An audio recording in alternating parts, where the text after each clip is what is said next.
So, we have an autocycle, no? So, ang akong drawing lang is ang diagram, TS, then, ang, PV diagram, then TS diagram.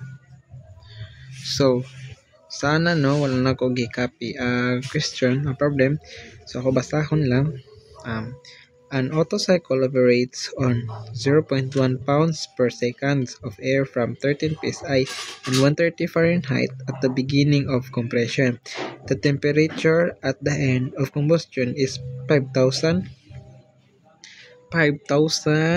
Rankine.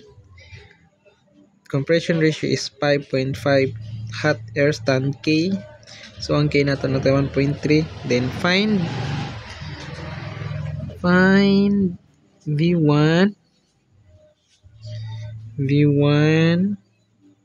P2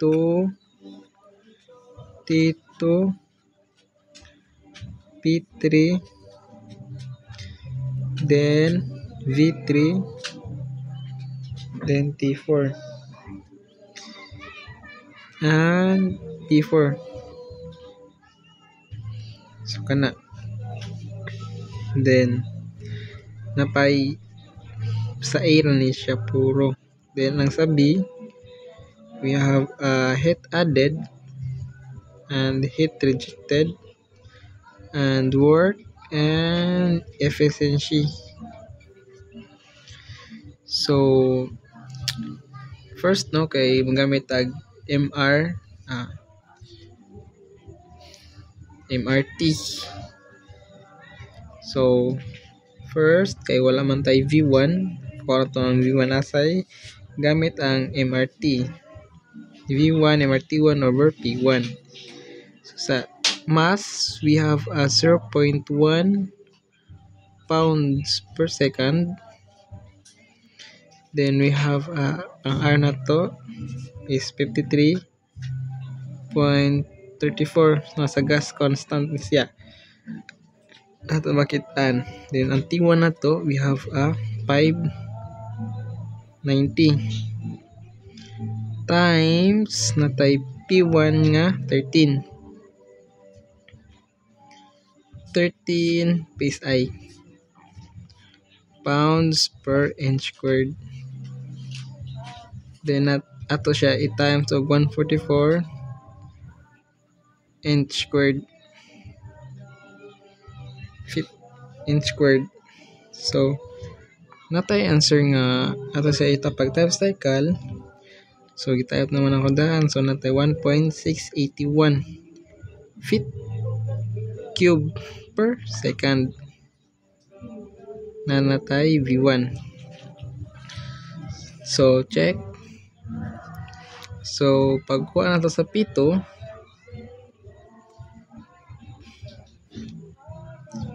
so sa TS diagram di ay no.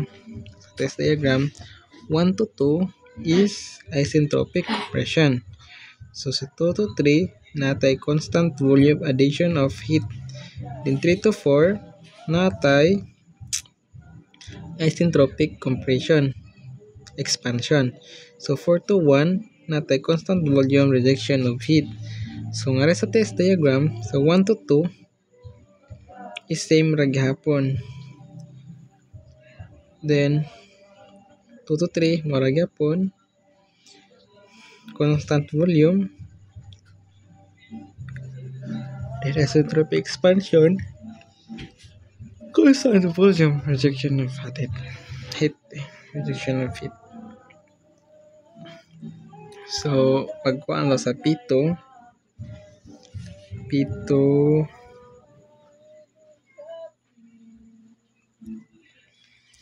P2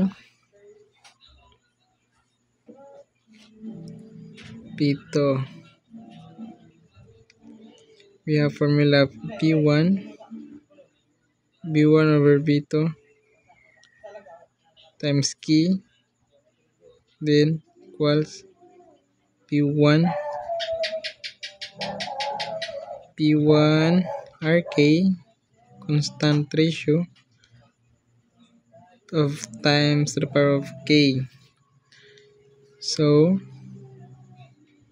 we have a P1 na to kay natay 13 PSIA 13. Then ang V1 na to, we have a V1 1.681 over V2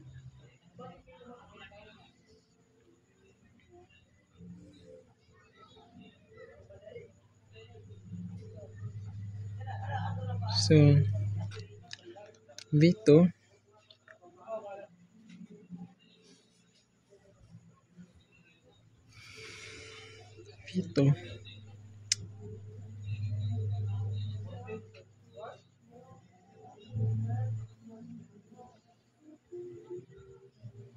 ay V2 13 when written time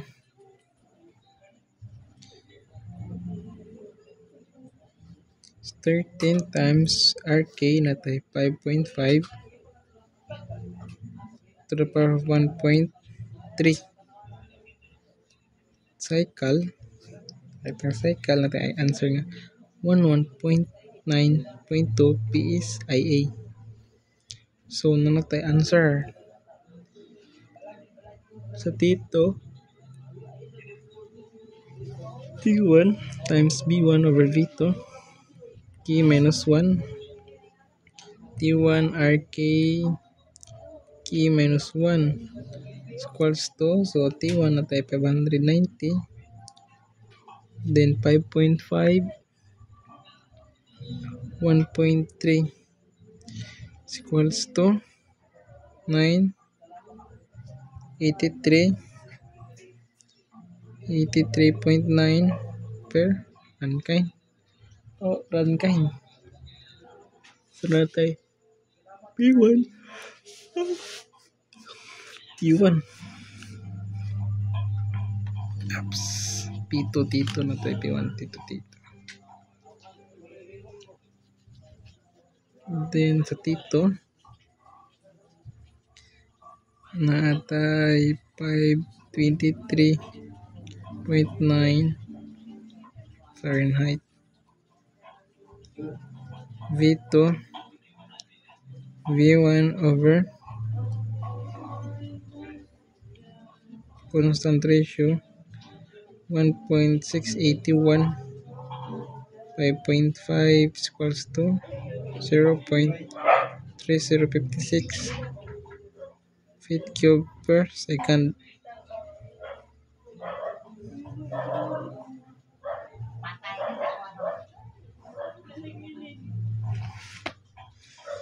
So pagkuha sa V3 na dito na kung dito pagkuha sa V3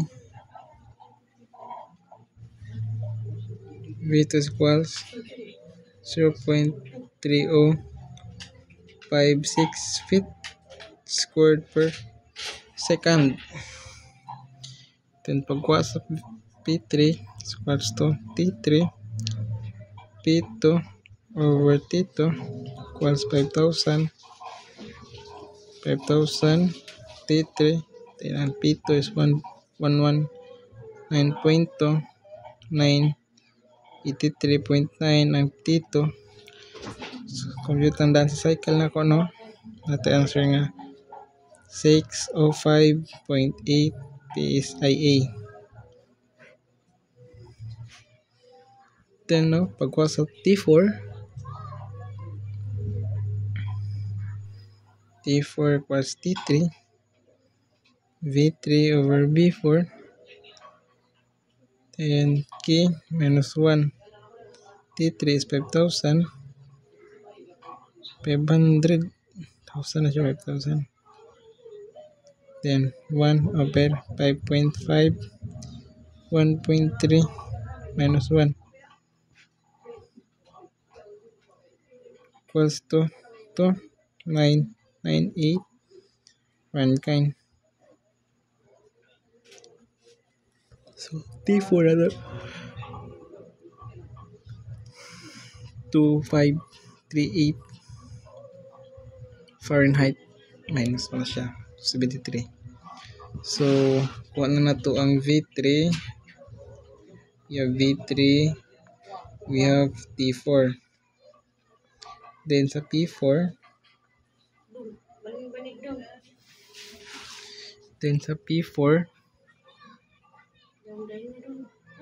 sa P4 equals to T4, P1 equals T1, 2998 times 13, 590 equals to 66.1. This IA P4. So, kuha na nato, no? Natay, kung ano to is QA, QR, and QW. So, naman tayo R, na po tayo K. So, pagkuha to sa CV, siya ito gamiton. So, natay R, K minus 1 is equals to 53.34. 1.3 minus 1. So, dapat man BTU ang answer. Tayo na ito, 1778. So, muna tayo answer nga 0.2285 BTU per pounds feet squared by CV. So, makuha na to ang heat added. So, sa Q, heat added, formula na to, no, is natay MCV T3 minus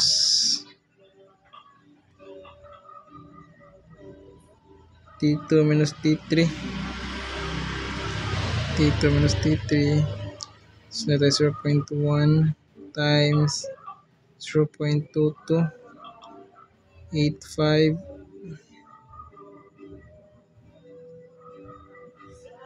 times 5,000 minus 983.9, then equals, no, ito masyagi kandaan 91.77 BTU. So sa heat rejected na tayo MCV T1 minus T4. So natay 0.1, CV nato na 0.2285, yan T1 nato which is natay 590 minus 2998, then to type sa cycle na daan natay negative kay heat rejected man 55.03 BTU per second. Then sa work, we have na naman tayo A o heat added o heat rejected. So work is equals to QA minus QR is equals to 91.77 minus 55.03 may equals to 36.75 BTU per second. So nakuha itong work sa efficiency W minus QA is equals to work 36.75 over 91.77, 0.4005 or 40.05%. So pag compute sa work, no, horsepower man ang gipangita. So, work is equals to 36.75 BTU per second, 60 seconds per minute over 42.4 BTU per minute. Horsepower is equals to 2552 horsepower.